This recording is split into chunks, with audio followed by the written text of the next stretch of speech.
ಶಿಡ್ಲಘಟ್ಟ ನಗರದ ನ್ಯಾಯಾಲಯ ಸಭಾಂಗಣದಲ್ಲಿ ಮಾರ್ಚ್ 8ರಂದು ನಡೆಯಲಿರುವ ಲೋಕ ಅದಾಲತ್ ಕುರಿತು ತಾಲೂಕು ಕಾನೂನು ಸೇವಾ ಸಮಿತಿಯ ಅಧ್ಯಕ್ಷ ಹಾಗೂ ಹಿರಿಯ ಸಿವಿಲ್ ನ್ಯಾಯಾಧೀಶ ಮೊಹಮ್ಮದ್ ರೋಷನ್ ಶಾ ಅವರು ಮಾತನಾಡಿದರು.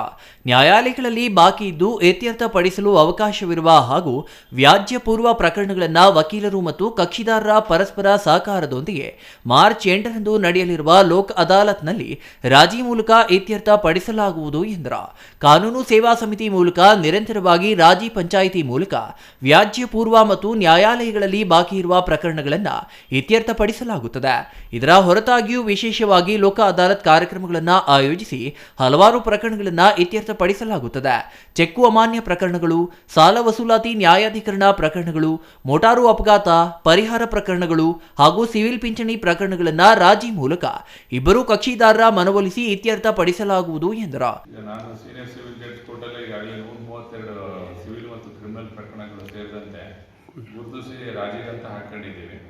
ಈಗ 8ನೇ ತಾರೀಕು ಅದು ರಾಜಿಗೆ ಅಂತ ಮತ್ತೆ ನಾವು ಕರೆದ ಕಕ್ಷಿದಾರರು ಬಂದರೆ ಮತ್ತೆ ಅವ್ರನ್ನ ಮನವೊಲಿಸಿ ಆದಷ್ಟು ರಾಜಿ ಮೂಲಕ ಇತ್ಯರ್ಥಪಡಿಸ್ಕೊಳ್ಳಿಕ್ಕೆ ನಾವು ಅವ್ರಿಗೆ ತಿಳಿಸ್ತೀವಿ. ಮತ್ತು ಅದರಲ್ಲಿ ಮುಖ್ಯವಾಗಿ ನಮಗೆ ಬ್ಯಾಂಕ್ ಸೂಟ್ಗಳು ಈ ಒಂದು ಪರಿಕಲ್ಪನೆ ಏನಂದರೆ, ಸಾಲ ತಗೊಂಡಿರೋದು ಸಾಲನ ಸರ್ಕಾರ ಇವತ್ತೆಲ್ಲ ನಾಳೆ ಮನ್ನಾ ಮಾಡುತ್ತೆ ಅಂತ. ಅದು ಎಲ್ಲ ಸಂದರ್ಭಗಳಲ್ಲೂ ಸಾಧ್ಯತೆಗಳು ಇರೋದಿಲ್ಲ.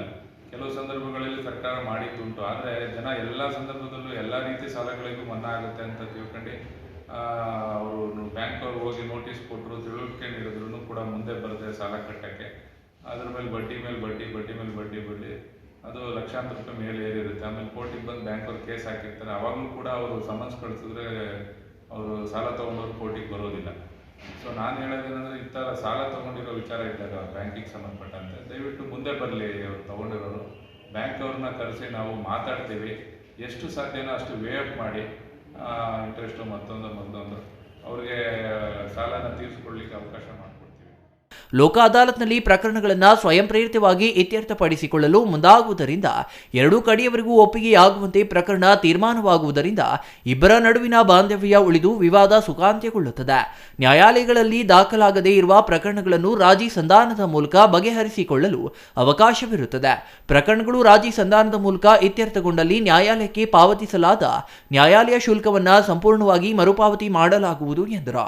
ಛಾಯಾ ರಮೇಶ್, ಸಿಟಿವಿ ನ್ಯೂಸ್, ಶಿಡ್ಲಘಟ್ಟ.